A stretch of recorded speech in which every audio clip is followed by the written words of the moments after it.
from Indian clean politics Bharat माता की to the streets of journal. जो प्रॉब्लम मुझे फेस हो रही है, क्या वो आपको फेस होती है नगर में? बिल्कुल होती है। किसी भी वार्ड को सुंदर जो रखा जाता है वो सफाई व्यवस्था से रखा जाता बिल्कुल। है।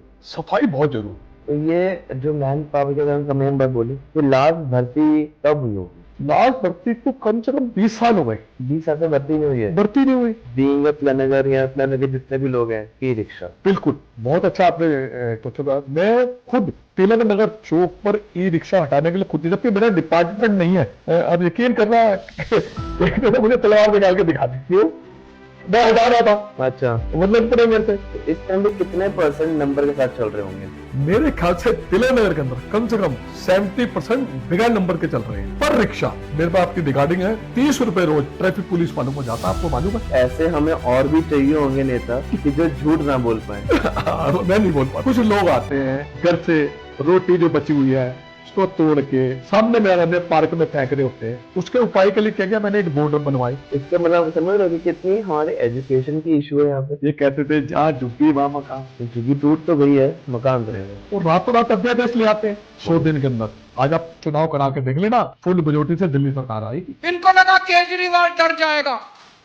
ये आपसे बहुत बड़ा कर रहा हाँ बिल्कुल, मैं बहुत दावे से कहता हूँ, अब समय करा लो। एक आपने जेल भेज दिया केजरीवाल जी को। इन्होंने मनीष सिसोदिया को जेल में रखा, इनको लगा मनीष सिसोदिया डर जाएगा। इन्होंने सतिंदर जैन को जेल में रखा, संजय सिंह को जेल में रखा, इनको लगा इनकी पार्टी टूट जाएगी। ये लर्निंग होती थी कि सेकंड लाइन ऑफ लीडरशिप जरूरी है इन चीजों के लिए भी। देखो, जब हरियाणा का चुनाव चल रहा तब हमने इनको कहा था, वही है आम आदमी पार्टी है, वही केजरीवाल की है, जिनको लोगों ने 2014 में 67-63 सीट देके जिताया था, और आज वो सिर्फ 25-30 में ही नहीं पड़ गए। 100 दिन की सरकार में टोटल फेलियर है। मैं कह रहा हूँ, दावे के साथ कह रहा हूँ, लोग इतना परेशान केजरीवाल के साथ बट रहे होते कि 2 मिनट के अंदर दिल्ली पुलिस उठा के ले जाती उसको। एक बहुत ही ज्यादा इम्पोर्टेंट स्टेट है हर किसी के लिए, क्योंकि अगर आप देखोगे मोदी जी वहां पे इलेक्शन शुरू होने से पहले, और मोदी की गारंटी मतलब हमारी मेयर थी, मेयर को काम नहीं करने दिया इन्होंने। तो आई गेस ये आपकी भी डबल इंजन की सरकार चल रही है। तो आई गेस वहां पे 4 इंजन, तो आपके पास डबल इंजन है। डबल इंजन के मेरे साथ, मेरे एमएलए मेरे साथ है, उनका सपोर्ट मुझे बहुत मिलता है।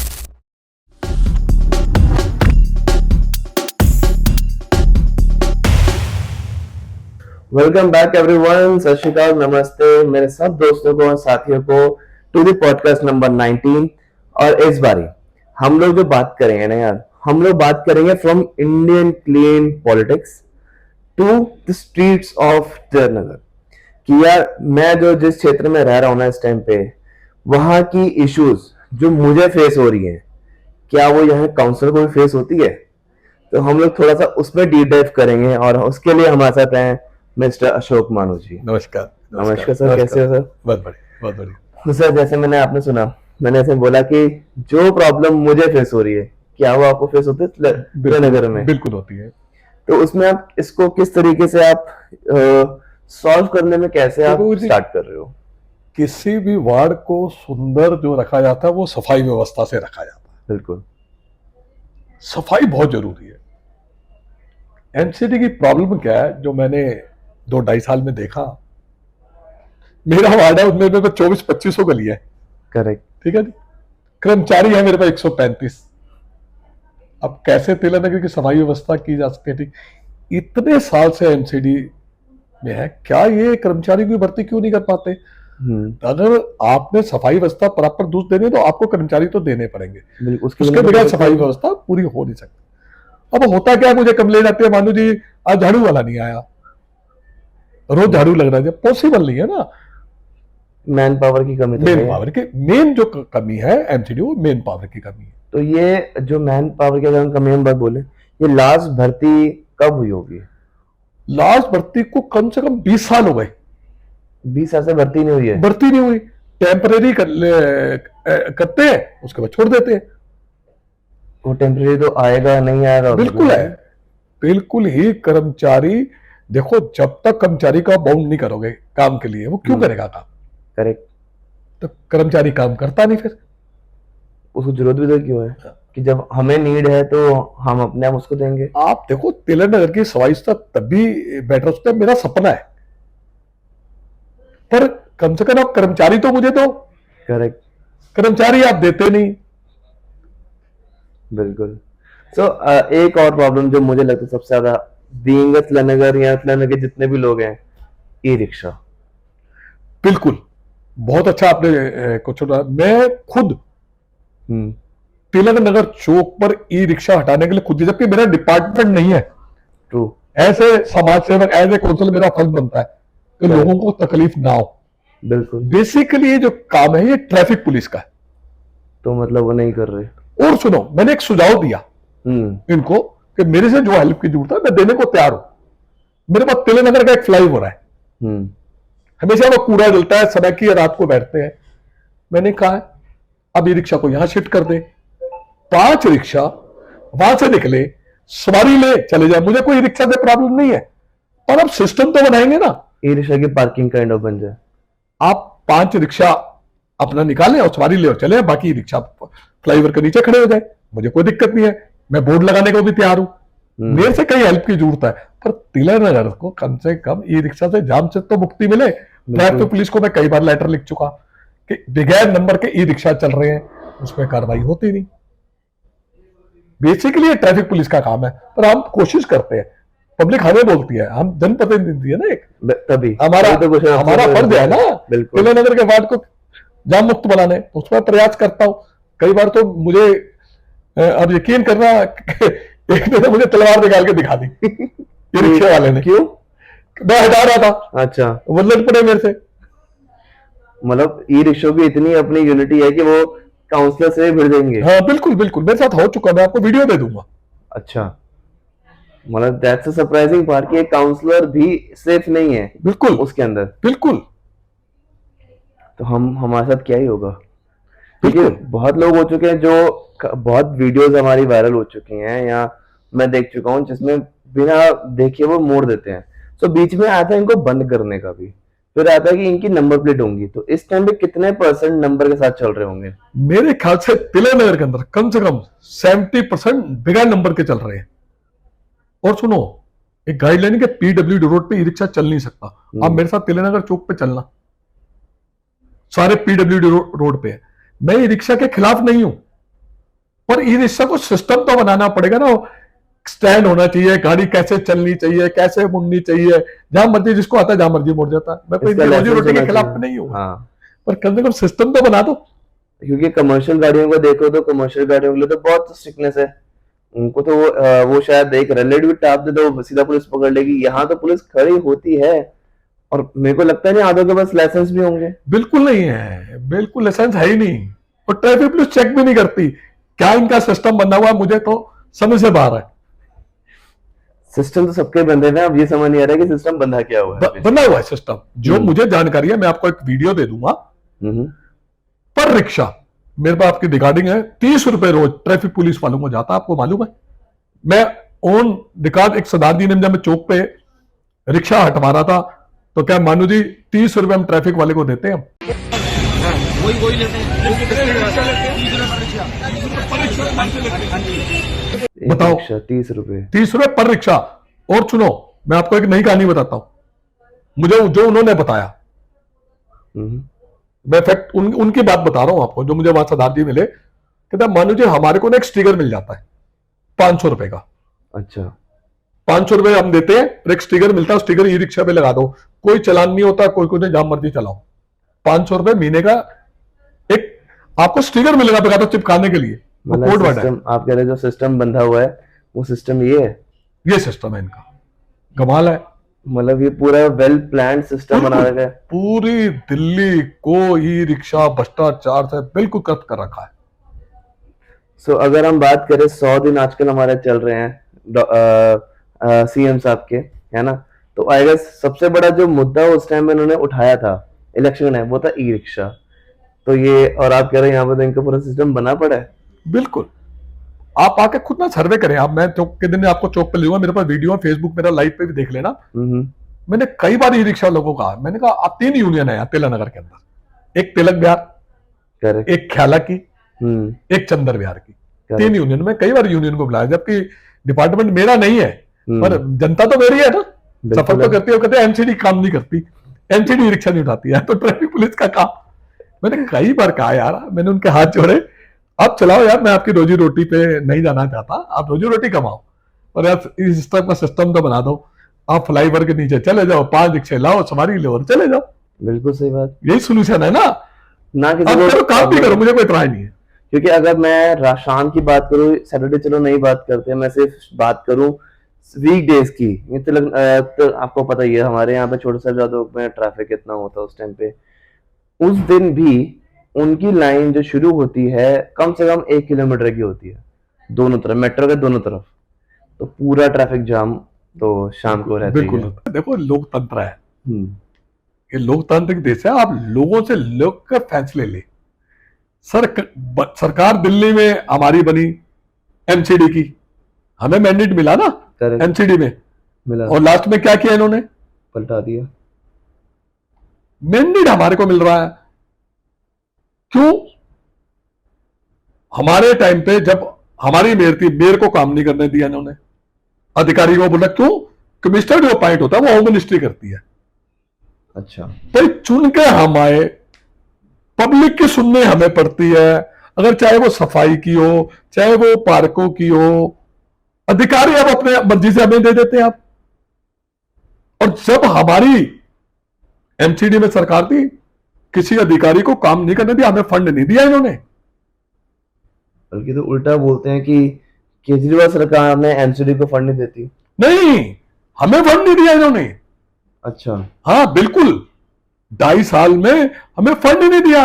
अगर फंड नहीं होगा तो इलाके में लगेगा कैसा? अधिकारियों की फाइल है, मुझे याद है, मेरे अपने एरिया की बात बता रहा हूं, मैंने एक फंड दिया इनको अपने उससे, जाली आती है गली ग्रेडिंग और स्लैब का।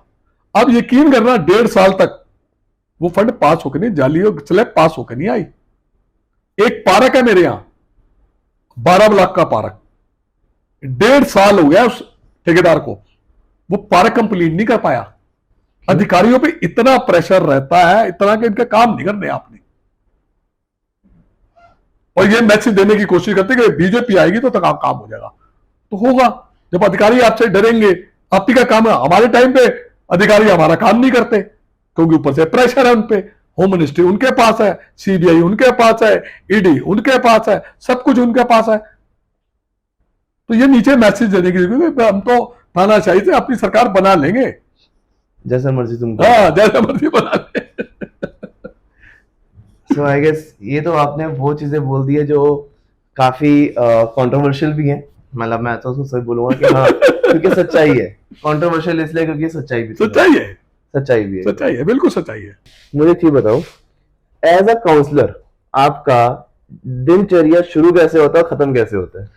देखो जी, मैं जैसे ही एरिया में आता हूँ, सबसे पहले मैं ना राउंड लेता हूँ, सारे अधिकारियों को टाइमिंग देता हूँ, और मैं खुद जाके जमीन पे जाके जीरो रिपोर्ट जाके खुद चेक करता हूँ। ओके, सभी अधिकारियों को साथ लेके चलता हूँ, और जहां जहां प्रॉब्लम आती है उनको हाथों हाथ ऑन रिकॉर्ड अधिकारियों से ऑनलाइन लाइव डालता हूं मैं। अच्छा, आप कितने दिन में ये समस्या हल कर दें। जैसे मैं एक पार्क में गया, मुझे पार्क वालों ने बोला जी यहाँ घास की कटिंग नहीं होती, ट्रिमिंग नहीं होती, सफाई नहीं होती, तो मैं पापा अधिकारी से पूछता हूँ भाभी आप कब तक कर दोगे? करेक्ट, मैं बाउंड करता हूँ, ऐसा नहीं है कि राउंड लिया और चला गया। राउंड में कहता हूँ उस अधिकारी को बाउंड करता हूँ, उससे पूछता हूँ कितने दिन, 2 दिन, 3 दिन, 4 दिन ले लो आप, पर मुझे 4 दिन के अंदर वो सफाई चाहिए। मेरे यहाँ फॉर्मेलिटी नहीं चलेगी। मैं आप पहले बता देता हूं कि मेरे यहाँ ऐसा काम नहीं चलेगा। 7 दिन ले लो, अब पहले मुझे बता दो, मैं इतने दिन में कर दूंगा। मेरी एक नेचर है, मैं जब जिस टाइम बाउंड करता तो मुझे मैं अधिकारी को क्लियर बोलता हूँ यार 1 दिन फालतू ले लो, मुझे कोई इतराज नहीं, पर मैं जो बोलूँ उस काम को पब्लिक में जो मैं कमिटमेंट करके आऊँ वो मुझे पूरी चाहिए। मैंने झूठ नहीं बोलता वहां जाके कभी भी, हाँ हो जाएगा, मेरे से वो नहीं होता, हो पाता। सीधा फॉरवर्ड आदमी, सीधा सीधा बोलने वाला आदमी। ये तो आप उनकी बात करो जो बहुत लोग तल्ले लगा के आ जाते हैं जनता को। नहीं, झूठ नहीं बोल पाता, नहीं काम होता ना, मैं मना करता, ये मेरे अंडर नहीं है, ये नहीं हो पाएगा, ये 2 महीने में होगा। मैं वहां झूठ नहीं बोल पाता, मेरी एक शुरू से एक नेचर सी बनी हुई है। तो फिर अगर ऐसे हमें और भी चाहिए होंगे नेता कि जो झूठ ना बोल पाए। मैं नहीं बोल पाता। अच्छा, तो अब जैसे आपने बोला कि आप राउंड ले लेते हो, अब बहुत ज्यादा जो इश्यू जो मुझे भी लगता है वो है कूड़े की। 2 प्रॉब्लम्स होते हैं, या तो गाड़ी नहीं आती, या फिर आपके जो लोग होते हैं वो डायरेक्टली पार्क के अंदर फेंक देते हैं। तो उसको कैसे आप टैकल करते हो? देखो जी, पार्क तभी सुंदर रह सकते हैं जब वहां की आरडब्ल्यू का सहयोग मिले, जनता का सहयोग मिले। करेक्ट। अब मेरे पास 80 पार्क है। कितने? 80 80 पार्क है मेरे पास। और माली कितने हैं? 9 मतलब हर एक के लिए 80 11, पार्क, 9 माली। 10 भी नहीं। अब पॉसिबल है कि वो पार्क कैसे सुंदर रहेंगे? फिर भी कोशिश रहती है मेरी कि जितना संसाधन है उसको हम प्रयोग कर सकें। ट्रू। अब हो क्या रहा है, मैं सफाई पे जाता हूं, सफाई भी करवाता हूं, मेरे सामने ही कुछ लोग आते हैं घर से रोटी जो बची हुई है उसको तोड़ के सामने में अपने पार्क में फेंक रहे होते हैं। पार्क में दाना लेकर आते हैं पक्षियों के लिए, उसके लिए क्या जरूरत है, अब अपने घर पे कर लो। मैंने कई बार लोग पकड़े हैं, मैंने कहा ये आपका अपना पार्क है बहन जी, क्योंकि पार्क को तो साफ रखो। ट्रू। हम साफ करते हैं, अगले दिन देखते हैं भाई वही गंदगी है और लोग दाना डाल रहे होते हैं कबूतर को। बट दाना डालना कबूतर क्या है कि वो घीस लग जाती है और कई बार लड़ाई भी होती है। अच्छा। हाँ, मेरे साथ कई बार हुआ है। मैंने कहा यार मत डालो। और सुनो, उसके उपाय के लिए क्या किया, मैंने एक बोर्ड बनवाई। आप सीसीटीवी कैमरे की निगरानी में आप पे 5,000 रुपए जुर्माना है, ये भी मैंने कोशिश की है। मैंने बोर्ड लगा रखे। अच्छा। कुछ उससे फर्क पड़ा है। पर लोग जब तक आगे नहीं आएंगे, आरडब्ल्यू आगे नहीं आएंगे, जो लोग सैर करते हैं वो लोगों को मना नहीं करेंगे कि आप कूड़ा मत फेंके। पार्क तभी सुंदर होंगे जब जनता का सहयोग होगा साथ। ये तो आई गेस मानो जी इसमें हम सबको ही ले रहे हैं कि यार you have to be your own, आपको खुद के लिए ही खड़ा होना पड़ेगा। काउंसलर एक लिमिट तक ही शायद उसको हैंडल कर सकता है क्योंकि उनके पास और भी चीजें हैं। तो ये पार्किंग एंड उसके जो नेबरहुड एरिया है वो हमारी रिस्पॉन्सिबिलिटीज है। एक चीज और बताता हूं आप, मेरे यहाँ 5 पॉइंट है जो रात को मलबा गिरता है। अच्छा। एक पॉइंट था तिलनगर में डाकघर के पास। इतना कूड़ा इकट्ठा वो होता था, इतना कूड़ा वहां इकट्ठा होता था कि आप सोच भी नहीं सकते। तो मैंने क्या किया, वहां पे मैंने एक सीसीटीवी कैमरा लगा दिया, 4 लाइट लगाई, अच्छा। गमले लगा दिए, उससे 90% हट गया, समस्या हल हो गई। फिर भी 10% रह गई। अच्छा, अब देखो, एक पॉइंट था अग्रवाल स्वीट ग्रेज नगर का। रात को क्या करते थे ट्रक वाले, रेडी वाले, रात को वो मलबा फेंक जाए और कोई कुछ नहीं, रात को फेंकते हैं वो, सवेरे फिर मलबा, मैं सफाई करूं फिर मलबा। सेम पोजीशन मुझे परेशानी आती है। तिलनगर का एक 24 ब्लॉक है, मैं सफाई कराता हूं, 2 दिन रहती है, मैंने देखा कूड़े, लेडीज अपनी गलियों से निकलती है, वहां कूड़ा फेंक रही होती है। अरे आपका शहर है, आपने सुनना। फिर वो कहेंगे मानू जी यहां तो कूड़ा पड़ा है। मैंने कहा बहन जी मैंने कल ही तो उठवाया है, आपको भी इनको भी देखना पड़ेगा। एक चौथा पॉइंट है 20 ब्लॉक, जब मोहल्ला क्लिनिक है, मैं कितनी बार सफाई करा चुका हूं, कितने बोर्ड लगा चुका हूं, पर फिर भी रात को लोग कूड़ा फेंक जाते हैं। तो आई गेस इसके लिए फिर हमें या तो कोई एक आपको अभियान चलाना पड़ेगा जस्ट फॉर द इंफॉर्मेशन, लोगों को समझाना कि आपका अपना है, यहाँ नहीं फेंकना। बिल्कुल, ये तो मैंने इसीलिए बोर्ड भी लगाए कि लोगों को समझ आए या आपकी अपनी जगह, आपका अपना शहर है, आपका अपना वार्ड है, आपने रहना है। मैं तो प्रयास कर रहा हूं इसको सुधारने, आप मेरा सहयोग देंगे तो आपको ही बेनिफिट है। बिल्कुल, ये तो है। सो इसमें एक सजेशन मेरा भी होगा कि क्या हम ऐसे कुछ पॉइंट्स बना सकते हैं जहां पे ग्रीन एंड ब्लू कलर के हमने डस्टबिन लगा दिए कि लोगों को बोला जाए आप इसी में आपको डालना है, इसमें डालो। लेट्स सपोज गलियों के 2-4 गलियों को इकट्ठा करके वहां डाल दी, तो वो काम नहीं करेगा क्या? अच्छा, क्या हमने एक डस्टबिन बड़ा लगाया। अच्छा। अब यकीन करना, कृष्णापारा कृष्णापुरी वाली रोड पे इतना कूड़ा आने लगा लोगों का, लोगों ने अपने घर घर के कूड़े निकाल कर डस्टबिन के बाहर भी बड़ा डस्टबिन मैंने लगाया। अच्छा। पर लोग देखो क्या, 100 रुपया महीना घर से उठाने का कूड़े वाले लेते हैं। बिल्कुल। अब वो उसको भी लोग पे नहीं करते हैं, बाहर आके लोगों को फेंकते हैं। इनको सोचना पड़ेगा। और वो गली के बाहर के कोने का ढेर होगा, वहां जाके कूड़ा फेंकेंगे रात को, क्या फायदा उसका? सवेरे मानू जी वो कमलेना या कूड़े को उठाओ, मैं उठवा देता हूँ, 4 दिन बाद फिर वही है। अब मेरी प्रयास रहा कि मैं गमले लगा दूं, बोर्ड लगा दूं, कुछ समस्या का हल हो जाए। जब तक लोगों में अवेयरनेस नहीं होगा तब तक कुछ नहीं हो सकता। बिल्कुल, आई गेस यहाँ पे लोगों का अवेयरनेस और लोगों की एक अपना जो सेल्फ अवेयरनेस है वो बहुत जरूरी है। बहुत जरूरी है। तो अभी हम सफाई की बात कर रहे थे, राइट? आप एक चीज मुझको दिखाने लगे थे। सर पता है क्या, थिलन नगर के अंदर, अशोक नगर के अंदर कई ऐसे पॉइंट थे जहां पर रात को कूड़ा गिरता था। अच्छा। सबसे पहले मैंने, अशोक नगर सोम बाजार रोड है वहां, वहां अक्सर मुझे कंप्लेंट आती थी कूड़े के ढेर हैं, कूड़े के ढेर हैं। सबसे पहले मुझे जो सफलता मिली, मैंने क्या किया, वहां पे पूरी सफाई कराई, और मैंने वहां पे गमले लगा दिए। अच्छा। गमले लगा दिए और बड़े बड़े बोर्ड लगा दिए। 90% समस्या का हल मुझे मिला। सबसे पहली मेरी जो सफलता थी अशोक नगर में, वो सोम बाजार रोड। अभी भी 10% लोग डाल जाते हैं, मैंने कई बार पकड़ा, कैमरे लगाए, डांटा, सब कुछ किया, पर लोग फिर भी बाहर नहीं आते। मेरी कोशिश है कि इसी तरह मैं और प्रयास करता रहूं। मैं ये फोटो आप लोगों को दिखाऊंगा, मैं साइट पे लगा दूंगा, आप देख लेना। और अगर आप ये बता रहे थे कि ये जो लाइट्स लगी थी वो चोरी भी हो गई। मैंने उस रोड पर लाइट्स लगाई कम से कम 25 या 30। अच्छा। वो भी मैंने अपने उससे, अपने फंड से। अब यकीन करना, एक हफ्ते बाद वो सारी लाइटें चोरी हो गई। एक लाइट कितने की होगी? कम से कम 1000 रुपए की। इसका मतलब समझ रहे हो कि कितनी हमारे एजुकेशन की इशू है यहाँ पे, बिल्कुल मतलब है, इधर है। बिल्कुल। और अगर मैं इसी में कंटिन्यू करूं तो जब आपकी सरकार उसमें होती थी, पावर में थी, और ऑपरेशन क्या था कि अभी एजुकेशन सिस्टम बिल्कुल ठंडे बस्ते में है, कुछ नहीं हो रहा, इसी बात पे सबका था। बट अब 100 दिन पूरे हो चुके हैं। ठीक। आपका क्या टेक है अब इस पे? तो उन्होंने क्या किया है? मैं कहता हूँ 4 इंजन की सरकार है आज इनके पास। नहीं तो डबल इंजन बोलते हैं। 4 इंजन, देखो केंद्र सरकार, हाँ। एमसीडी, दिल्ली सरकार, और चौथा एलजी। ये भी है। 4 इंजन की सरकार। हाँ दिल्ली के अंदर पानी, भाई साहब जल भराओ, बिल्कुल। ये कहते थे हम बिल्कुल दिल्ली को साफ सुथरा कर देंगे। आज देखो कूड़े के ढेर हैं, हर जगह कूड़े के ढेर मिलेंगे आपको। बिल्कुल। और लोग इतने परेशान हैं, झुग्गी झोपड़ी वाले, उनकी झुग्गियां तोड़ी जा रही हैं। ये कहते थे जहां झुग्गी वहां मकान। अब इंसानियत तो हुआ, आपने कहा था ये मोदी जी की वर्डिंग है, मेरे पर रिकॉर्डिंग है, जहां झुग्गी वहां मकान। क्या हुआ? झुग्गी टूट तो गई है, मकान तो नहीं है। झुग्गी टूट गई है। पहले तो हम पे ये ब्लेम लगाते थे, तो अब तो सब कुछ मशीनरी आपके पास है, अधिकारी आपके पास है, सब कुछ आप ही के पास है। बिल्कुल है। हमारे टाइम पे अधिकारियों को काम नहीं करने दिया, इतना प्रेशर था एमसीडी में, इतना प्रेशर है, अधिकारियों को काम करने दिया। अब तो सब कुछ तुम्हारे पास है। ट्रू। जिस अधिकारी काम करता था उसका ट्रांसफर कर देते थे आप। और तो और देखो,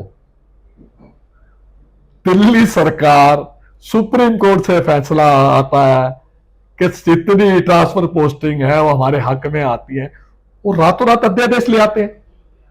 क्या इनको चिंता थी? आज लोग केजरीवाल को दोबारा याद कर रहे हैं 100 दिन के अंदर। आज आप चुनाव करा के देख लेना, फुल मेजॉरिटी से दिल्ली सरकार आएगी। ये आप क्लेम बहुत बड़ा कर रहे हो। हाँ बिल्कुल, मैं बिल्कुल दावे से कहता हूं, अब समय करा लो, केजरीवाल जी दोबारा आएंगे। अगर हम बात करते हैं एजुकेशन सिस्टम पे, राइट, आज के एजुकेशन सिस्टम में और 100 दिन पहले में भी, तो अभी रिसेंटली फीस बढ़ा दी गई है, राइट, और लास्ट 10 साल से वो बढ़ी नहीं थी। तो उनका जस्टिफिकेशन स्कूल्स का आता है कि हमने इसलिए बढ़ाई है क्योंकि हमारे पास अब फंड्स की कमी हो रही है। क्या ये ट्रू है? मुझे तो इनकी समझ नहीं आ रही, जब ये बीजेपी सरकार आती है तभी स्कूल की फीस क्यों बढ़ती है, यही समझ नहीं आया मुझे तो आज तक। पहले भी ऐसा होता था और अब भी ऐसा ही है, जब बीजेपी सरकार आती है तभी स्कूल की फीस। और मैंने तो पहली बार ऐसा देखा है, बहुत स्कूलों ने रख लिए। क्यों फीस बढ़ती है, वो टीचर बोलते हैं उठा के बच्चे उसको बाहर फेंक देते हैं, अंदर नहीं, प्रिंसिपल से मिलने नहीं देते। आपने 15% फीस बढ़ा दी, कहां जाएंगे? 15% तो हमारी इन्फ्लेशन भी नहीं बढ़ती। बताओ आप क्या कर रहे हैं? शिक्षा देखो, सबसे बड़ी जरूरत है शिक्षा। करेक्ट। शिक्षित भारत तभी बनेगा, अच्छे लोग तभी बाहर निकलेंगे जब आपको एजुकेशन होगी। केजरीवाल जी ने क्या किया, मनीष सिसोदिया जी ने क्या किया, सबसे पहले शिक्षा पे फोकस किया। आपने स्कूल देखे हमारे कितने सुंदर, बिल्कुल सब कुछ किया शिक्षा के साथ। आज वर्ल्ड के लोग कहते हैं कि जो दिल्ली के अंदर केजरीवाल सरकार ने शिक्षा दी, मनीष सिसोदिया ने किसी ने दी। हम नहीं कह रहे, बाहर के मुल्क कह रहे हैं। ये तो तो है। जब भी आते हैं ये शिक्षा के क्षेत्र में क्या साठ घाटा मुझे नहीं मालूम इनकी कुछ ना कुछ तो है। क्योंकि देखो, अगर मैं सैलरीज की बात करूँ, वो मैक्सिमम 6-7%, 2% बढ़ती है। अगर आप साल में 15% बढ़ाओगे फ्रॉम अ मिडिल क्लास, वो अरेंज नहीं कर पाएगा। एंड सेकेंडली, अगर जो बीपीएल में है, गरीब है, बस्ती वाले हैं, अगर उन तक एजुकेशन नहीं पहुंचेगी, तो जो आपने बात की थी कि हर किसी को अपने एरिया को एक सेंसिबली साफ करना है, तो वो कैसे करेगा? फिर नहीं कर पाएगा वो तो। बिल्कुल तो फिर तो ये वही बात होगी कि ना पढ़ाओ, तो पढ़ाओगे तो इलेक्शन में कौन आएगा? फिर तो ये वही बात हो बिल्कुल गई। बिल्कुल। सो मानो जी, अभी हम लोग बात कर रहे हैं बीजेपी वर्सेस आम आदमी पार्टी, पर डायरेक्ट बोलता हूँ इसके अंदर, क्योंकि इलेक्शन के टाइम पे सबसे बड़ा इनका जो दूसरा मुद्दा था, वो था आपका पोल्यूशन का, कि उन्होंने बोला कि पोल्यूशन तो बिल्कुल कम नहीं हुआ। बट उसका सोल्यूशन है क्या हमारे पास? सोल्यूशन है, हर चीज का सोल्यूशन है। देखो जल्दबाजी में अध्यादेश वो नहीं लाना चाहिए, इसको जल्दबाजी करते हैं बहुत। होना चाहिए, इसका सर्वे होना चाहिए। एनजीटी इनके पास है क्या? एनजीटी सिर्फ चालान काटने के लिए है? ऐसा थोड़ी होता है। बिल्कुल। आप कम से कम सर्वे करवाएं। आप ये देखें कि डस्ट से कितना पोल्यूशन आ रहा है, गाड़ियों से कितना पोल्यूशन आ रहा है, कंस्ट्रक्शन से कितना पोल्यूशन है, ये सर्वे कराएं। सर्वे के बाद जो नतीजा है उस पर एक्शन लेना। पोल्यूशन दिल्ली में कम होना चाहिए, हम कह रहे हैं होना चाहिए। ऐसे थोड़ी रातों रात तुगले 15 साल गाड़ी और डीजल पेट्रोल नहीं मिलेगा, सीसीटीवी कैमरे लग जाएंगे, ये लग जाएगा, वो लग जाएगा। अब तैयारी के साथ तो आए, कोई तैयारी नहीं, सर मीडिया में छाना है, और वही इनको मुंह की खानी पड़ी, इन्होंने वापस ले लिया वो। इसमें एक और कमेंट आ रहा है कि ये दूसरी वो बनी है सरकार है जो यूटर्न लेती है। बिल्कुल। देखो मुझे नहीं लग रहा कि आपने कैसे इतनी बड़ी तैयारी के साथ घोषणा कर दी। आप तैयारी तो कर ले, घोषणा करना बड़ा आसान है, जमीन पे इंप्लीमेंट करना बड़ा मुश्किल काम होता है। आप पूरा प्रॉपर तैयारी करके ना, हम भी हक में, पोल्यूशन हटना चाहिए, हम कह रहे हैं पोल्यूशन नहीं होना चाहिए, पर आप पूरी तैयारी के साथ आए, सर्वे करें प्रॉपर ढंग से।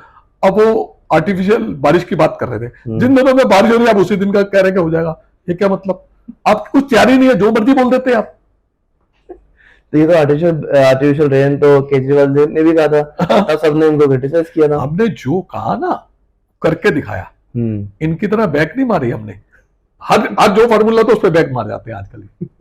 हाँ, ये तो है, हर चीज पे आ जाते हैं। आपकी आइडियोलॉजी थी फ्री पब्लिक सर्विस, ठीक है।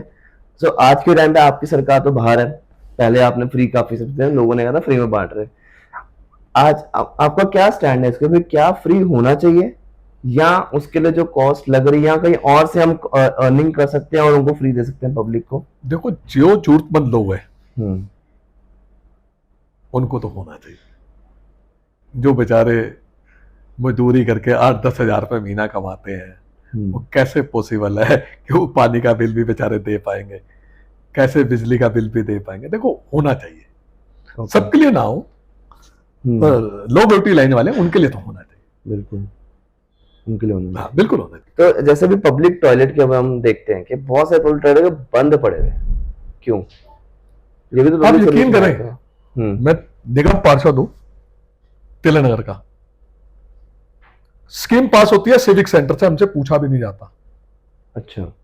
अभी पब्लिक टॉयलेट चलो मेरे साथ, टोटल आपको बदबू मार रहे होंगे। बिल्कुल। एक एजेंसी को इन्होंने दे दिया, वो ऐड लगाएगी, ऐड तो लगा देती है वो, बड़े बड़े बोर्ड लगा देंगे, उसकी सफाई कौन करेगा? केवल भ्रष्टाचार है, कुछ भी नहीं है। ऐड से वो पैसे लेते हैं। आप पैसे ले रहे, कम से कम उस टायर को तो साफ रखें जिस एजेंसी को आपने दिया है। क्या सिविक सेंटर में होता मैं नहीं जान रहा क्या करते हैं ये लोग, पर कम से कम इस पे तो ध्यान देंगे, पब्लिक टॉयलेट तो साफ कर दे। वो पैसे कमा भी रहा है, या तो वो पैसे नहीं कमा रहा है, इतनी बड़ी बड़ी ऐड लगा रहे हैं। अब इसका एक बार विजिलेंस जांच करा लो, आधे से ज्यादा जितनी ऐड लगी है 2 नंबर में लगी हुई है। अब इसका विजिलेंस जांच करा लेना आप, दावे से ठोक के कह रहा हूं ये बात। ओके। हाँ बिल्कुल, आप पैसे करवा लो इसकी जांच, बिल्कुल आधे होर्डिंग 2 नंबर में लगे हुए हैं। तो ये मतलब होल्डिंग लगे हुए हैं, बस सरकार को पैसा नहीं जा रहा, ये बिल्कुल सरकार को पैसा नहीं जा रहा, सब मिली भगत है। बहुत बड़ा दिल्ली के अंदर स्कैम चलता है, और ये स्कैम तो बाहर भी नहीं आया। कुछ आज तक एक्शन नहीं हुआ। मुझे तो बड़ी हैरानगी है, किसी एक पे एक्शन तो हो, किसी एक पे भी आज तक एक्शन नहीं हुआ। तो ये बाहर भी नहीं आएगा, तो वेल मशीनरी बन रखा है कि भाई जिसको टेंडर मिलना है वो ऑफलाइन मिल जाए करेगा बस दैट्स ट्रू कि अगर वहां का पैसा कमा रहे हो तो वहां का आप कर्ज भी तो कर आप सकते हो। खर्च तो किसी एजेंसी को दे रहे हो आप, कम से कम उसको पब्लिक टॉयलेट तो साफ करे ना। बिल्कुल। ये हमारे टाइम पे होता था, अच्छा। पब्लिक टॉयलेट आपको साफ मिलते थे, ऊपर से डंडा प्रॉपर चलता था। अब पता नहीं क्यों मुझे समझ नहीं आ रहा कैसा क्या सिस्टम है। मुझे तो कल पता चला है मेरे एरिया में एक एड एजेंसी है ग्राफिक वीक, उसको सारे टॉयलेट दे दिए, मुझको पता ही नहीं, ना मुझसे पूछा, पर बोर्ड लगा दिए बड़े बड़े एड के, सफाई के नाम के कुछ है ही नहीं। अरे सफाई तो कर दो आप, इतना तो ध्यान रखो पब्लिक टॉयलेट कितने गंदे हैं उसकी सफाई तो कर दो। अगर गवर्नमेंट की जगह पे इसको पीपीपी मॉडल पे ले आए, पब्लिक प्राइवेट मॉडल पे ले आए कि जो एड एजेंसी इसको लेगी वो सफाई भी कराएगी, तो देखो एग्रीमेंट में ये लिखा होता है, अच्छा एग्रीमेंट में यही लिखा हुआ है कि आप सफाई करेंगे, बेकायदा पानी डलेगा, रोज दवाइयां छिड़केंगी, पर होता नहीं है। तो ये ऑडिट एग्रीमेंट में लिखा हुआ है, तो ये ऑडिट किस बात का होता है फिर? कुछ नहीं, आपको भी पता है एमसीडी का क्या ऑडिट होता है। आप मेरे साथ कितने राउंड पे चलना, मैं तो मैक्सिमम राउंड पे जाता हूं पब्लिक टॉयलेट में, आप बदबू आप बाहर निकलते हैं। अच्छा। कम से कम किसी अधिकारी की पब्लिक टॉयलेट पे, मेरे यहाँ 7 टॉयलेट है, कम से कम एक अधिकारी की तो नियुक्ति हो, बिल्कुल। उन पब्लिक टॉयलेट को देखे, अगर वो नहीं है तो उस पर एक्शन लो। एक्शन तो बनता है, क्योंकि अगर वो पब्लिक टॉयलेट यूज करना है, अगर मैंने तो बहुत टाइम हो गया नहीं यूज किया, हमें अगर जाना भी है तो किसी होटल में चले जाएंगे, पता है कि पब्लिक टॉयलेट नहीं अच्छे। अरे महिलाएं कहाँ जाएंगे, बिल्कुल। आप सफाई नहीं दे पाते, महिलाएं कहाँ जाए वहां पे पब्लिक टॉयलेट, मार्केट में आती है, मेरे एक पुरानी मार्केट में टॉयलेट है, ठीक है जी, कई दिनों से उसके मीटर का चार्जिंग होती है, कई दिनों से खत्म है वहां। मैं कई दिन से अधिकारी को बोल रहा हूं कि इसको चार्ज कर दो, अब वो बंद हो चुका मीटर, टॉयलेट चलना, मोटर चलेगी नहीं तो पानी होगा नहीं तो गंदा रहेगा, लाइट जलेगी नहीं तो क्या होगा, महिला कैसे जाएगी। तो ये ये लाइट, मेरे को उदाहरण है पुरानी मार्केट का, ये लाइट ये तो दिल्ली छोटे सरकार की- बेसिक काम है। अधिकारी, अच्छा जी मैं कल कराता हूं, परसों कराता हूं, मैं बिल देख रहा हूं, अभी ये मुझे नहीं मिला, भाई मैंने कहा ये कब तक चलेगा। ट्रू। पब्लिक बगैर पानी के टॉयलेट कैसे साफ हो जाएगा, नहीं होगा। बिजली जलेगी नहीं कैसे होगा, मोटर चलेगी नहीं। कम से कम जिम्मेवारी बांधनी पड़ेगी, देखो तभी सुधार हो पाएगा। किसी अधिकारी पे अगर जिम्मेवारी नहीं बांधेगा बिल्कुल सुधार नहीं होगा। सुधार के लिए सभी अधिकारियों को, पूरी आरडब्ल्यू को, सबको साथ लग के दिल्ली तब साफ हो सकती है। ये तो है, सभी को साथ जुड़ के दिल्ली को साफ करना पड़ेगा, अकेले एक एक बंदा अकेले नहीं कर, नहीं। और एक पार्टी भी नहीं कर सकती, नहीं कर सकते। चाहे ये कोई भी पार्टी हो, बीजेपी हो, कोई कांग्रेस हो, कोई भी हो, कोई भी। सबको साथ मिलके ही बिल्कुल अपना सबको करना काम पड़ेगा। करना पड़ेगा। मेरे को जो एक लगता है, मेरा पर्सनल है कि मैंने भी जब शुरू हुआ था आम आदमी पार्टी का, भी जन्म भी नहीं हुआ था, तब मैं वहाँ आंदोलन में गया था, सब जब वहाँ बैठे थे, अपना अन्ना जी बैठे थे, तब मैं गया भी था, ठीक है, मेरे को फोटो भी पड़ी हुई तब की। एक वो ड्रीम था कि शायद अब बेटर होगा, क्योंकि मेरा उस टाइम करियर स्टार्ट हो रहा था, तो आई थॉट कि यार अब ये थोड़ा सा मेरे लिए भी बेटर है। बट मुझे लगता है अब 2024 में आते आते जो मैंने नाम दिया था द ड्रीम दैट डेड, आते आते वही सेम चीज आ गई जो कांग्रेस को खत्म होते हुए हुई थी, कि करप्शन स्कैम्स आ रहे थे।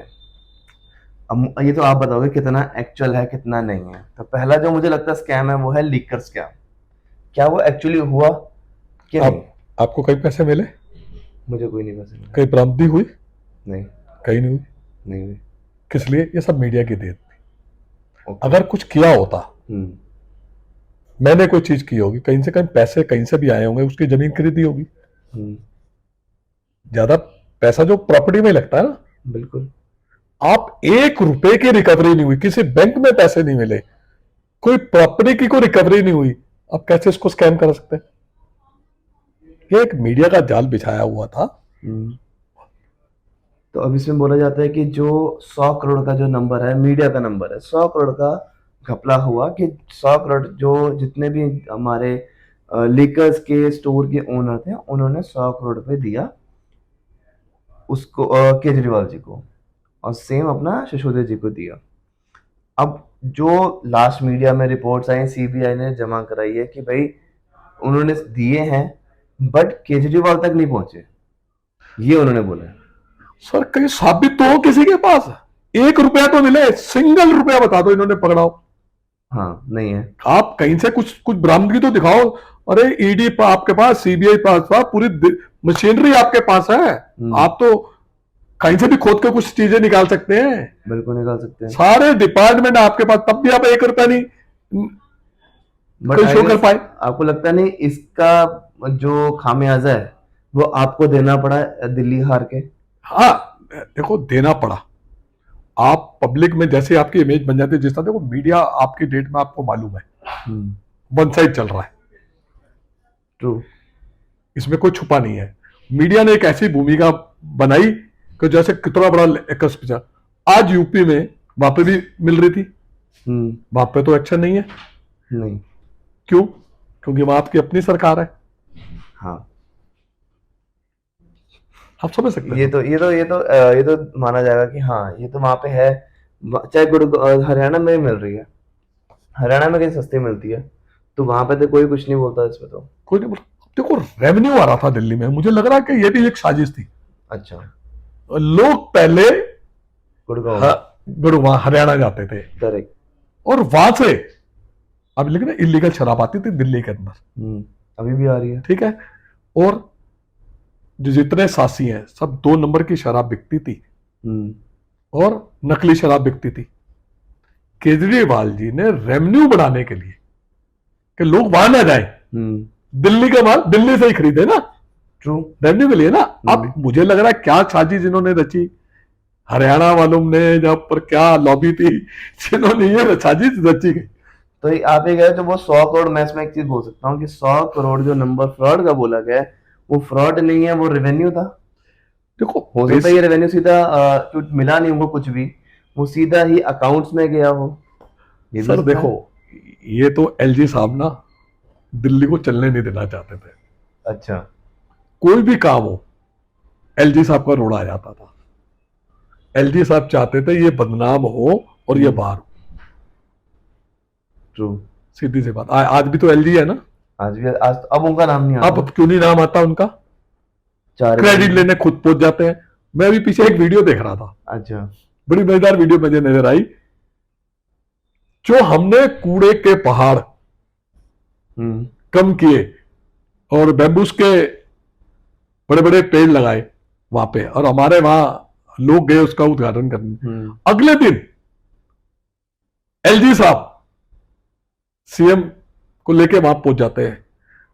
ये देखो जी हमने कूड़े के पहाड़ ठीक कर दिए, ये बैम्बूस के पेड़ लगाए। क्या बैम्बूस के पेड़ एक दिन में आ जाते हैं? नहीं, वो तो बहुत टाइम लगता है। बहुत टाइम लगता है ना उसमें।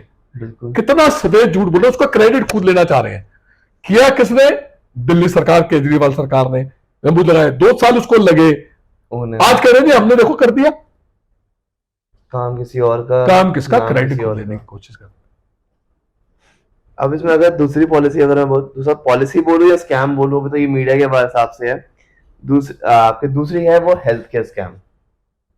अब हेल्थ केयर जो सबसे बोला था कि वीडियोस, अगर आप वीडियो पे देखोगे, यूट्यूब पे आपको मिल जाएंगे कि यार कि सिर्फ नाम बोर्ड लगा हुआ है, ठीक है, और अंदर तो मोहल्ला क्लिनिक में कुछ है ही नहीं, खाली पड़ा हुआ है। अब उसी को ही उन्हीं जगहों पे इस टाइम पे आरएक्यू मंदिर बना दिया। अब तो वही जगह हमारी, वही मोहल्ला क्लिनिक, उसको पेंट किया और उस पर लिख दिया आरोग्य मंदिर। ये उसी पॉलिसी को सवाल उठाते थे ना, आज हमारी पॉलिसी पे ही आ गए ना। इनको अपने घोषणा पत्र में कहना पड़ा कि मोहल्ला क्लिनिक सही है, जो केजरीवाल सरकार चला रही थी पुरानी स्कीम उसको जारी रखेंगे। तो इसके अलावा हमारी पॉलिसी ठीक थी ना। हाँ, यही लोग हमें गालियां देते थे ना। इन्हों को क्यों कहना पड़ा? क्योंकि हमारी पॉलिसी ठीक थी। चाहे वो मोहल्ला क्लिनिक हो, चाहे वो 20,000 लीटर पानी की बात हो, चाहे वो तीर्थ यात्रा की बात हो, चाहे वो शिक्षा की बात हो, चाहे वो स्वास्थ्य की बात हो, जो हमने कहा वो हमने करके भी दिया। तो आपको लगता है कहीं ना कहीं पे केजरीवाल सरकार मीडिया तक या नॉर्मल लोगों तक अपनी बात पहुंचाने में असफलता रही उसमें? फिर देखो, किसी भी दिल्ली शहर में मीडिया का बहुत बड़ा रोल होता है लोगों तक बात पहुंचाने का। अब जब मीडिया ही बिकाऊ हो जाएगा तो होगा क्या? असली बात पहुंच नहीं पाती है। सब इंडस्ट्रियल बड़े बड़े लोगों के मीडिया है, वो उनके फेवर में दिखाते हैं। केवल आम आदमी पार्टी को बदनाम किया गया, कारण ये है। असल में था क्या, हमें बदनाम किया गया। ये जो जितने भी मीडिया ना, जो बड़ी बड़ी कंपनियां हैं, ये बड़े बड़े इंडस्ट्रियल की है, हमारे को तो सोशल मीडिया यूट्यूबर ने साथ दिया, अच्छा। जो भी दिया, पर जो नेशनल मीडिया जो है वो उनके साथ चला। किस दबाव में वो आपको ही मालूम है, इन पे क्या दबाव रहता, सरकार का कितना दबाव रहता। तो करेक्ट। ये केवल उन्हीं के बात मेरा। अब एक छोटा सा एक उदाहरण देता हूं। शीशमहल शीशमहल शीशमहल शीशमहल किया गया, आज क्या है, रेखा गुप्ता जी ने 2 प्लाट में ऑफिस खुलेगा उनका। आज मीडिया क्यों नहीं दिखा रहा? आज मीडिया को दिखाना चाहिए ना। उस टाइम शीशमहल शीशमहल चल गया, आज मायामहल मायामहल, आज 2 प्लाट ले लिया आपने। शीश महल की तो वीडियो आई है कि अंदर कितने कमरे हैं, कितने टीवी लगे, कितने फ्रिज लगे, ये तो पूरा आया हुआ है। सब झूठ का पुलिंदा था। आज आप देख रहे हैं, मेरे ख्याल से जो रिपोर्ट है मेरे पास 63 करोड़ रुपीस शायद रेनोवेशन पे लग रहे हैं, जो मेरी अगर रिपोर्ट ठीक है तो। और अगर शीश महल की रिपोर्ट थी 33 आपने करोड़। कहीं नहीं, आपने कहीं दिखाया? बहुत इन्होंने शोर मचाया। अब तो इनकी सरकार है, हाँ, तो अब नहीं आया ना। मशीनरी है, अब क्यों नहीं आ रहा? अब उन्हीं तो की खोल के मशीनरी- दिखाए ना, क्या क्या उसके अंदर। उसमें कहते थे गोल्ड की टूटियां लगी हैं, टॉयलेट गोल्ड के लगे हैं, क्यों नहीं दिखाते? करेक्ट। बस अब तो सरकार भी तुम्हारी आ गई, सब कुछ आपके पास है, अब तो दिखा लो। ये सब मीडिया की देन है, सब मीडिया दिखा हुआ है।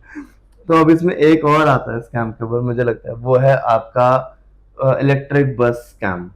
क्योंकि अब पहले महिलाओं के लिए आपके यहाँ पे फ्री थी, वो हट गई। अब जो मुझे ज्यादा याद है, लास्ट न्यूज थी 2023 की, जो ऑर्डर्स दिए गए थे न्यू इलेक्ट्रिक बसेस लाने का, बट वो अभी तक कंडक्ट हुए कि नहीं हुए वो नहीं पता। तो इस टाइम पे अगर हम पोल्यूशन की इतनी बात कर रहे हैं, तो वो न्यू इलेक्ट्रिक बसेस आई क्यों नहीं फिर? देखो ये पोल्यूशन की बात तो बहुत कर रहे हैं, जमीन पे कुछ फर्क नहीं पड़ रहा। इलेक्ट्रिक बसें भी मैं आज आपको बता दूं, जो इसके टेंडर हुए थे ये भी केजरीवाल सरकार के टाइम के हैं। इन्होंने तो केवल नाम दे दिया देवी वाला। ये भी केजरीवाल सरकार के, जो जितने इलेक्ट्रिक क्रांति आई है ये केजरीवाल टाइम के साथ ही है। बिल्कुल। अरे उसका क्रेडिट ले रहे, ये बसें हमने चला दी। ये सब उसी टाइम का है, ये केजरीवाल जी की देन है और उन्होंने काम किया। देखो पब्लिक में जमीन पे रहकर काम करना बहुत मुश्किल काम होता है। केजरीवाल जी के पर पूरी एजेंसियां लगी रही, मिला कुछ नहीं। काम से नहीं रुके, मिला कुछ नहीं। मिला कुछ नहीं। बता दो कहीं मिला हो तो। सर अब अफसरशाही को तो रुकना था कि दिल्ली के अंदर काम ना हो सके, कि पब्लिक इनको गाली दे। तो अगर इसमें बात करूं, मिला कुछ नहीं, जैसे हम आप कह रहे हैं, मैंने 2-3 रिपोर्ट्स देखी थी, अच्छे नेता जो कहता है कि यार Kejriwal is a well planned person, जो खुद आईएएस रहा है, उसको पता है कैसे एजेंसियां काम करती हैं, कैसे, इसलिए वो यहाँ से बच के निकल गया। सर एक मेरी बात बताओ, इतनी बड़ी इनके पास टीम, एंटी करप्शन, सीबीआई, सब कुछ नहीं निकाल पाए। हाँ। ये केवल जितने भी विरोधी दल हैं इन पे प्रेशर डाल। आज तक ये मुझे बताओ, आप भी इतने टाइम से मीडिया में है, क्या कि बीजेपी के किसी के यहाँ ईडी की रेड पड़ी, सीबीआई की रेड पड़ी? नहीं। क्यों? ये पाक दुल्हे हैं सारे। पाक दुल्हन है ही नहीं, कोई भी नहीं है। फिर जेन्युइन है, किसी के पास है तो उस पर कार्रवाई होनी चाहिए, मैं कह रहा हूं। पर ये थोड़ी कि केवल विरोधी दलियों को ये सब कुछ होगा, ये तो नहीं हो सकता। नहीं होना चाहिए। ये तो नहीं हो सकता। कि आपको क्यों लगता है कि आप ये वाला इलेक्शन दिल्ली क्यों हार गई? क्यों लगता है आपको ऐसा? देखो मेरी बात सुनो, मैंने आपको पहले भी कहा, एलजी साहब ने हमें काम ही नहीं करने दिया। सबसे पहले केजरीवाल जी को उठा लिया, मनीष सिसोदिया जी को उठा लिया, सतिंदर जैन जी को उठा लिया, संजय सिंह जी को उठा लिया, हमारी टॉप लीडरशिप, उनको उठा लिया।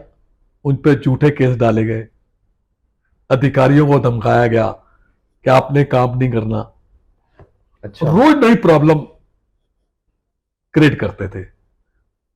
ये मैसेज देने की कोशिश की कि ये केजरीवाल भ्रष्ट है, क्योंकि हमारे पास एक बहुत बड़ा लगता कि हम ईमानदारी की राजनीति करने आए थे, उसी को इन्होंने टारगेट करके हमारे पे हमले बोले, मीडिया इनके साथ मिल गया। उल्टा हो गया। काम हमने बहुत किए, ऐसा नहीं है कि काम नहीं किया, फिर भी हमने काम किए। मैं उसके उदाहरण दे सकता हूं बहुत सारे। जैसे कि देखो, तीर्थ यात्रा, हमने घोषणा पत्र में कहा नहीं था कि लोगों को तीर्थ यात्रा कराएंगे, हमने लोगों को तीर्थ यात्रा कराई। आज भी केजरीवाल जी को लोग हमें मिलते हैं ना, आशीर्वाद देते हैं। अब किसी जगह चले जाना, बुजुर्ग से पूछना, तीर्थ यात्रा कराई। और सबसे बड़ी बात है, हमने जो कहा ना वो हमने करके दिया है। मुझे याद है जब हम चुनाव लड़ते हमने कहा था शुरुआत में कि 20,000 लीटर पानी फ्री देंगे, हमने दिया ना? दिया। हमने कहा था 200 यूनिट फ्री देंगे, हमने दी। करी। हमने कहा था महिलाओं को बसों में फ्री यात्रा कराएंगे, हमने दी। की। चल रही। हमने कहा था शिक्षा में सुधार करेंगे, हमने किया। हमने कहा था हेल्थ सिस्टम में सुधार किया, हमने किया। जो जो हमने वायदा किया था, हमने झूठी गारंटियां नहीं दी इनकी तरह, हमने जो जो वायदा किया वो हमने करके दिया।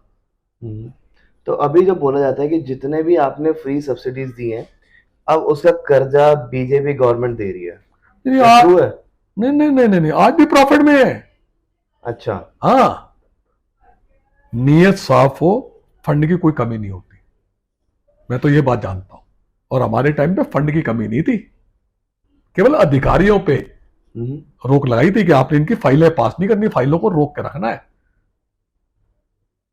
तो आपके पास उतना पावर नहीं होती थी कि आप उससे वो करवा सको? बिल्कुल बिल्कुल पावर नहीं होती थी।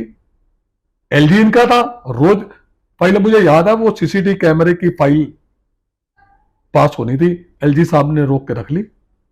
अच्छा। उस पर ऑब्जेक्शन क्या लगाया, इसके लोगों की प्राइवेसी खत्म होती है जी, इसमें कौन सी खत्म होती है? और यकीन करना, केजरीवाल जी एलजी साहब के यहाँ धरने पे बैठे कितने दिन, और वहां से फाइल पास करा के लाए। पर ये कौन सा ऑब्जेक्शन हो गया, लोगों की प्राइवेसी खत्म होती है? अरे सीसीटीवी कैमरे लगे, आज कहीं चोरी होती है ना, तो वो दिल्ली पुलिस पता आके क्या पूछती है, केजरीवाल वाले कैमरे कहां लगे हैं, इससे हमने देखना है। अब बताओ ना, अब प्राइवेसी कहां गई? आज दिल्ली पुलिस को पूछती है, अगर बोलती है मानो जी वो केजरीवाल वाले कैमरे कहां लगे, यार वो चोरी हुई है, उसको देखना है हमने। तो मतलब अब काम भी उसी में हो रहा है, सब कुछ उसी पे हो रहा है। सब कुछ उसी में हो रहा है। आप कहते हैं प्राइवेसी खत्म होती है कैमरों से, सीसीटीवी कैमरों से। करेक्ट। और ये जो फास्टैग आपने लगा रखा है, जब एंटर करते ही आपके पैसे कट जाएंगे, अगले जाएंगे, क्या इससे प्राइवेसी खत्म नहीं होती? ये सब लोगों को गुमराह करने की बात है। ये सोशल मीडिया और ये टीवी चैनल सब इसी बात पे चलाते रहते हैं। तो अगर मैं बोलूं, कल परसों की जो न्यूज आ रही थी कि अब सीसीटीवी कैमरा लग जाएगा, एआई लग जाएगा, और कोई भी अगर आता है अपना पेट्रोल भरवाने के लिए, एआई डिटेक्ट करेगा और बता देगा पुलिस को कि ये 15 साल पुरानी है, और वहीं यूटर्न हो गया। उसको तो यूटर्न ले लिया इन्होंने। बहुत बड़े बड़े चिल्ला चिल्ला के बोल रहे थे, हाँ। दिल्ली में पोल्यूशन खत्म कर देंगे, गाड़ियों की बैन है, किसी को डीजल नहीं मिलेगा, किसी को पेट्रोल नहीं मिलेगा। क्या हुआ? ये फैसले वापिस ही लेने के लिए बने, जल्दबाजी में है, 200 दिन की सरकार में कुछ कर नहीं पाए। अच्छा, तो एक चीज जो मुझे लगती है कि वाई आम आदमी पार्टी लॉस्ट, जैसे आपने बोला कि जितने भी आपके बड़े बड़े हमारे लीडर्स थे उन सबको इन्होंने अंदर डाल दिया। अब अंदर डालने से जो लीडरशिप क्राइसिस थी, क्या वो एक्चुअल लीडरशिप क्राइसिस थी? देखो पता क्या, देखो आपका शिस्त नेतृत्व अंदर चला जाए, फर्क तो थोड़ा बहुत पड़ता है। जो काम करने वाले लोग हैं, एक तो एलजी का प्रेशर, ठीक है, एक आपने जेल भेज दिया केजरीवाल जी को, सत्येंद्र जैन जी को जो हेल्थ मिनिस्टर थे, मनीष सिसोदिया, जो जो हम टॉप काम कर रहे थे। अब देखो शिक्षा के क्षेत्र में मनीष सिसोदिया ने कितना बढ़िया काम किया, आपने उनको अंदर डाल दिया। हेल्थ सिस्टम में सत्येंद्र जैन जी कितना बढ़िया काम कर रहे, आपने उनको अंदर डाला। ये इनकी पीछे से एक गेम चल रही थी। तो आई गेस ये मे बी ये लर्निंग भी हो सकती है आम आदमी पार्टी के लिए कि second line of leadership ready रखना। अगर कल को कभी दोबारा आप आते हो दिल्ली में, किसी और पंजाब में भी, तो ये लर्निंग हो सकती है कि second line of leadership ready रहे इन चीजों के लिए भी। अब बिल्कुल रेडी है। देखो आतिशी जी है, सौरभ भारद्वाज जी है, संजय सिंह जी है, टॉप सारे लीडर हैं हमारे यहाँ, सब लीडर हैं, संभाला उन्होंने, ऐसा नहीं है। बिल्कुल। आतिश जी को बनाया ना, लोग कहते थे आतिश जी को बनाया ना, और 6 महीने चलाया भी फिर आराम से। पर केजरीवाल जी की ना जो सोच है वो विजन है, करेक्ट। बहुत बड़ा विजन है। इसमें अब एक जो और चीज आती है मानो जी की कांग्रेस से अलायंस ना होना भी एक बहुत बड़ा आम आदमी पार्टी के लिए लॉस साबित हुआ है। देखो आप कह सकते हैं इसको आप मानते हो इस चीज को? आप ये कह सकते हैं। असल में क्या है कि देखो जब हरियाणा का हम्म। चुनाव चल रहा था तब हमने इनको कहा था अच्छा। कि हमें इतनी सीटें दे दो। दे दो, तब इन्होंने हमारी बात नहीं मानी। पूरी मानी नहीं। असल में क्या है कि देखो मैं तो ये कहता हूँ कि हाई कमान ने कुछ सोच के फैसले लिए होंगे, ऐसा नहीं है। ट्रू। हाई कमान अगर बैठा तो कुछ सोच समझ के उन्होंने फैसले लिए होंगे। नुकसान हुआ, मैं ऐसा नहीं कहता कि नुकसान नहीं हुआ, थोड़ा नुकसान हुआ नुकसान। और जो भी हाई कमान फैसले, देखो हम तो हाई कमान के फैसले के साथ हैं, हमें जो हाई कमान कहती है वो करते हैं, हम तो पार्टी जो भी करती है अच्छे के लिए करेगी। और एक लास्ट जो मुझे लगता है जो एक ट्रस्ट फैक्टर लोगों का 10 साल के बाद थोड़ा सा उठ गया, डेफिसिट में चला गया। वही है, आम आदमी पार्टी है, वही केजरीवाल जी हैं जिनको लोगों ने 2024 में 2014 में 63 वोट्स सीट्स देके जिताया था, और आज वो सिर्फ 25-30 में ही निपट गए। यहाँ में भी नंबर फिगर मुझे नहीं याद, बट हाँ इतने में 22 में ही निपट गए। तो क्या ये मानो कि उनका विश्वास केजरीवाल से उठ गया लोगों का? नहीं, आप सर्वे करा लो ना आज 100 दिन की सरकार के बाद, मैं दावे से कह रहा हूं सरकार हमारी बनेगी। आज सर्वे करा लो, लोग 100 दिन के अंदर सरकार के अंदर इनसे इतना परेशान है क्योंकि ये झूठ बोल कर आए। इन्होंने कहा था कि 2500 रुपए हर महिला के खाते में डालेंगे, क्या डाले? नहीं। आज कितने रिस्ट्रिक्शन लगा दिया उस पर? उन्होंने बोला कि क्योंकि हमारे फंड ही नहीं है। रिस्ट्रिक्शन तो है ही है, फंड ही नहीं, कह रहे हैं फ्री दे के हमारे फंड खत्म हो और गए। इन्होंने कहा था जहां झुकी वही मकान, क्या दिया? आज देखो दिल्ली के अंदर कितनी बड़ी तोड़फोड़ चल रही है गरीबों के साथ, ये भी तो इन्होंने वायदा किया था। 100 दिन की सरकार में टोटल फेलियर है। मैं कह रहा हूं, दावे के साथ कह रहा हूं, अगर आज चुनाव 70 में से 70 सीटें ना आए तो मैं राजनीति से संन्यास ले लूंगा। कितनी बड़ी आज आपको उन कैमरा बात कर रहा हूं मैं। लोग इतना परेशान है, त्रस्त है लोग 100 दिन की सरकार से। सर रोज घोषणा ही कर रहे, किया कुछ नहीं, बस चुनाव जीतना था, पैसे बढ़े, चुनाव जीत गए, छरेआम कैमरे में दिखाया जा रहा है। वो तो हाँ इनका आया था कि वो आया था, क्या उस पर एक्शन हुआ? किसी चुनाव आयोग ने एक्शन लिया, किसी ईडी ने एक्शन लिया, किसी सीबीआई ने एक्शन लिया? छरेआम नोट बढ़ रहे थे, किसी ने नहीं, क्योंकि सरकार ही इनकी है। अगर यही केजरीवाल के यहां बढ़ रहे होते, ये 2 मिनट के अंदर दिल्ली पुलिस उठा के ले जाती उसको, किसी विधायक की होती तो। छरेआम लोग कह रहे हैं कि हम यहां से पैसा लेकर आ रहे हैं, कोई एक्शन नहीं है। अब इसमें तो आई गेस ये तो ऑन फैक्ट है, जब कह रहे हो फैक्ट है, उसमें तो हम डिनाई भी नहीं कर सकते, बट उसमें कोई कुछ कर भी नहीं पा रहा है इसमें। अब थोड़ा सा आगे बढ़ते हैं इसके अंदर, एंड अब आगे जाके जो मेन इलेक्शंस आ रहे हैं, मैं मेन इलेक्शंस बोलूंगा कि बिहार एक बहुत ही ज्यादा इम्पोर्टेंट स्टेट है हर किसी के लिए, क्योंकि अगर आप देखोगे मोदी जी वहां पे इलेक्शन शुरू होने से पहले ऑलरेडी पहुंच चुके 3 बारी। तो any plan from Aam Aadmi Party to elect elections in Bihar? देखो हमारी पार्टी लड़ रही है, सभी सीटों पे बिहार में आम आदमी पार्टी चुनाव लड़ेगी और अच्छा लड़ रहे हैं। जमीनी वर्क पूरा हो चुका है, वर्कर जा रहा है हर जगह। अब हाई कमान का फैसला है कि कितनी सीटों पे चुनाव लड़ना, ये हाई कमान को फैसला करना है। मुझे एक थोड़ा सा कहना पड़ेगा आपको चुनाव आयोग के बारे में। क्या आप क्या सोच सकते हैं कि बिहार जैसे देश में 1.5 महीने के अंदर वोटर लिस्ट का लीक हो जाए? आज क्या हो क्या रहा है? नई वोटर लिस्ट बन रही है बिहार के अंदर, शुरुआत वहां से है। अच्छा। पहचान पत्र और तो और क्या, हमारे तो मैं कहता हूं ये तो दिल्ली में लोगों के पास जन्म प्रमाण पत्र नहीं है, बिहार के लोगों के पास नहीं, वोट ही उसी का बनेगा, जिसके बाद जन्म पत्र जन्म पत्र। अब इतनी जल्दी कैसे पॉसिबल है? देख लेगा पॉसिबल, अगर आपने लागू करना पिछले लोकसभा चुनाव थे तब कर लेते। करेक्ट। उस टाइम उन्होंने किया नहीं, क्योंकि उनका तो अपना बेसिकली हर चीज को ये अपने आप में हैंडल करने की होती है। और चुनाव आयोग को भी इन्होंने बीजेपी का एक दफ्तर बना लिया आप उसी के सारे गेम खेलते हैं, जैसे महाराष्ट्र में किया वैसे अब बिहार में भी कर लेंगे। चुनाव जीतना इनका क्या है, हेरा फेरी करके जितना मर्जी चुनाव जीत लो। तो बट ये आपको लगता नहीं चुनाव जैसे मेरे जीत जाए, बट ये खेल है बीइंग मी, जो मेरी भी एज है या किसी और की भी होगा, आगे लोग आ रहे हैं उनके फ्यूचर से खेल रहे हैं, फिर तो ये लोगों का फ्यूचर से खेलना, हाँ, तो ये लोगों के फ्यूचर के खेलने से हो गया ना ये, तो क्या लोगों को दिखता नहीं है इसके ऊपर? आपको एक मैं बहुत बड़ा उदाहरण देता हूं, हो क्या रहा है। सरकार बनती है महाराष्ट्र में, उसको तोड़ दिया जाता है। सरकार किसी की बनती है, लोगों ने वोट दिया समझ लो आम आदमी पार्टी को, सरकार बन जाती है बीजेपी की। ये क्या है, लोगों के मैंडेट के खिलाफ ये जाते हैं, सरकारों को तोड़ देते हैं। भाई लोगों ने जब हमें सरकार बनाने का मौका दिया, मैंडेट हमारे को दिया, और एमएलए तोड़ के धन बल के हिसाब से ये अपनी सरकार बनाते हैं, तो वोटर का रहा कहां? वोट दिया किसको, सरकार किसकी? तो ऐसे जो एमएलए एमपीज हैं उनके खिलाफ क्या एक्शन होना चाहिए? तो एक्शन होना चाहिए। मैं तो ये कह रहा हूं कि दल बदल कानून सख्ती से लागू होना चाहिए। हो क्या मैनिपुलेट कर लेते हैं इसको, ये नहीं होना चाहिए। एक पार्टी का वो एक सदस्य है, वो चुनाव जीत कर आया है, वो उसी पार्टी में रहे, इतने साल को एक लॉ होना चाहिए, वो दूसरी पार्टी में नहीं जा सके। इस तरह का इनको एक लॉ लाना पड़ेगा, तभी देश की राजनीति को साफ सुथरा किया जा सकता है। That's a good suggestion I guess Manu जी।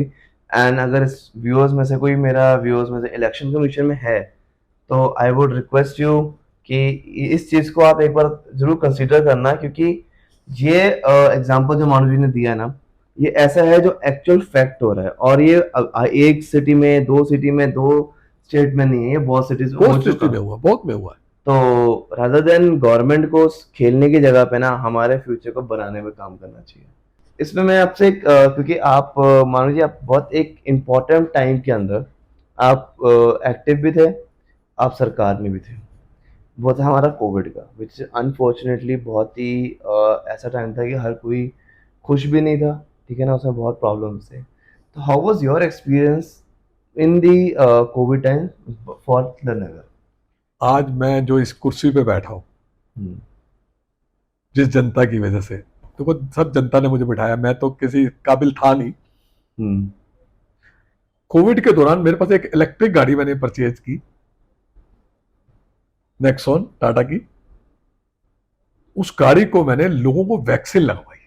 अच्छा। मैं घर पे गाड़ी लेके जाता था, वैक्सीन जहां लगती थी, मुझे तिलकनगर खाली मिला तो मैंने तिलकनगर वैक्सीन लोगों को ले गया, मुझे पंजाबी बाग मिला तो मैं पंजाबी बाग भी गया, मुझे चौखंडी जाना पड़ा मैं चौखंडी भी गया। अच्छा। मैंने लोगों को घर से लिया, वैक्सीन लगवाई, वैक्सीन लगाने के बाद उनको घर छोड़ता था। अच्छा। और मुझे कहते भी बड़े तो मेरा नाम वैक्सीन वाले अंकल पड़ गया। तो वो दौर था समाज सेवा का, लोगों को राशन की जरूरत थी, मैंने राशन भी बांटा, सैनिटाइजेशन के लिए मैंने मशीन परचेज की, पंजाब से मैंने स्पेशल मंगाई जो 40 फुट तक वो गन फेंकती थी, सैनिटाइज करती थी। मैंने बहुत कुछ मेहनत की, कोशिश की कि कोरोना के दिनों में लोगों का मैं कुछ किसी को कोई काम आ सकूं। वो आज प्रयास है, उस समाज सेवा का मुझे आज फल मिला। मैं आपके सामने एक निगम पार्षद के तरह, क्योंकि आप लोगों ने, अगर आपने अपना ट्रस्ट लोगों के अंदर बना लिया कि मैं अगर बिना पार्षद के सेवा कर सकता हूं, तो शायद मैं रह के वो और बेटर करूं, और आप वो चीज कर भी रहे हो। आपको जैसी कोई कंप्लेंट मिलती है आप उस पे पूरा वो बिल्कुल मेरी देखो, हमें जनता क्यों चुनती है? जब तक उनकी हेल्प नहीं होगी। विश्वास करके मानू जी को हम काम बोलेंगे काम, और मेरा फर्ज है। देखो अगर किसी बात पे लोगों ने मुझे जिताया तो कोई कारण होगा ना, बिल्कुल होगा, ऐसा तो कोई होता नहीं है। और मैं तिलकनगर वार्ड को साफ सुथरा करके ही दम लूंगा। ये अधिकारी हो, ऊपर से नए ऑर्डर आ जाए, मैं रुकने वाला आदमी नहीं हूं। बिल्कुल पार्क सुंदर करके रहूंगा, तिलकनगर की स्वच्छता बढ़िया, मुझे जैसे अधिकारियों से लड़ना ना पड़े, हाँ ऊपर जाके मुझे किसी से भी लड़ना पड़े, और मैं अपने वार्ड को साफ सुथरा बना कर रहूंगा। मुझे मेरे पे केस डाल दें, मेरे पे जो मर्जी कर दें, मैं अपने वार्ड को साफ सुथरा, पार्कों को बढ़िया करके रहूंगा, ये बता दूं मैं आज आपको। मैं बहुत जिद्दी आदमी हूँ इस मामले में। आई होप ये जिद हम सबके लिए अच्छी हो, और सून मैं आपको पूरे वार्ड की जगह पे और पूरी दिल्ली में देखूं कि सिमिलर वे में वेस्ट दिल्ली भी वैसा ही साफ सुथरा होना स्टार्ट हो। सर मेरे साथ एक चीज हो रहा है क्या? कि मेरे साथ मेरे एमएलए मेरे साथ है, जरनैल सिंह जी। हम्म, उनका सपोर्ट मुझे बहुत मिलता है। ये बहुत बड़ी बात होती है, एक एमएलए और निगम पार्षद एक हो तो एरिया में डेवलपमेंट जल्दी हो अच्छा जाए। जा रहा है। तो मैं एमएलए जरनैल सिंह जी का भी धन्यवाद करना चाहता हूँ, जो मुझे सपोर्ट करते रहते तो आई गेस ये आपकी भी डबल इंजन की सरकार चल रही हैं। है। तो आई गेस वहां पे 4 इंजन, तो आपके पास डबल इंजन है। डबल इंजन तो आप लोग उसमें प्लेनगर में बिल्कुल आपने उसको चेंज करना है। एंड आई होप कि नेक्स्ट टाइम जब हम मिलें तो हम लोग जो बात कर रहे हैं अभी, जो प्रॉब्लम्स ऑफ प्लेनगर, वो और बेटर हो, और हम उसको उसकी जगह पे नई problems. And I would request you कि अगर यहाँ पे हमारे पास और जॉब अपॉर्चुनिटीज बननी शुरू हो त्रिनगर के अंदर, त्रिनगर एरिया के अंदर, तो आएगा जो यूथ है उनको एक मौका दूर जाना नहीं पड़ेगा। मैं हूँ, जैसे मैं गुड़गांव जाता हूँ, सब अगर किसी को जॉब्स यही मिल जाए तो उनके लिए भी अच्छा है। देखो प्लान मैंने क्या कर रखा अपने ऑफिस में, मैंने एक स्टाफ को बोल रखा जो भी यहाँ के लोग आते हैं हम उनसे कंज्यूम ले लेते हैं उनके। तो जो जो कंपनियां जो हमारे सर्कल में है हम उनको बेचते भी हैं। ओह, ओके। जैसे मेरे यहाँ मार्केट्स है तो मैं देख लेता हूँ कि इसको किसकी जरूरत है। कोई कपड़े का काम जानता है तो कपड़े वालों से मैं बात करता हूँ, किसी को और कोई कोर्स आता है तो कोई भी यहाँ होता है मैं उनसे बात करता हूँ, उनको भेजता हूँ। देखो जब लोगों को जरूरत होती है नौकरी की तब हमें लोग नहीं मिलते। मैं प्रॉपर लेता हूँ, उसको देखता हूँ और बकायदा उसके बाद भेजता हूँ यार इनको रख लो यार, आप ये काम जानते हैं। तो मैं लोगों से लेता हूँ, ये मैं काम करता भी हूँ। सो आई गेस जो मैंने रिक्वेस्ट की, आई गेस आप उस पर ऑलरेडी काम कर रहे हो। And this is a request to people who are watching from Tilnagar और मे बी तिलनगर के आसपास के एरिया से भी। अगर आपको नीड है या आपको लगता है किसी को आप जॉब दे सकते हो तो काइंडली कनेक्ट विद अशोक मानू जी। और नहीं है या किसी को जॉब चाहिए तो may be he can help you a lot बिल्कुल बिल्कुल। In getting the job. Last में मैं एक अपील करना चाहूंगा, जो भी मेरे दर्शक देख रहे हैं, प्लीज आप सफाई व्यवस्था में मेरी मदद करें, पार्कों की सफाई के लिए मेरी मदद करें। मुझे दिक्कत क्या आ रही है कि मैं सफाई करता हूं, अगले 2 दिन मैंने देखा कि वहीं के कुछ लोग, कुछ बाहर के लोग वहां के पार्कों में कूड़ा डाल रहे होते हैं, जहां रात को आके मलबा फेंक जाते हैं। तो ये तिलनगर वार्ड आपका अपना है, मैं आपका हमेशा ऋणी रहूंगा। प्लीज आप मेरी इसमें मदद करें। बहुत बहुत शुक्रिया, धन्यवाद। जय हिंद, जय भारत।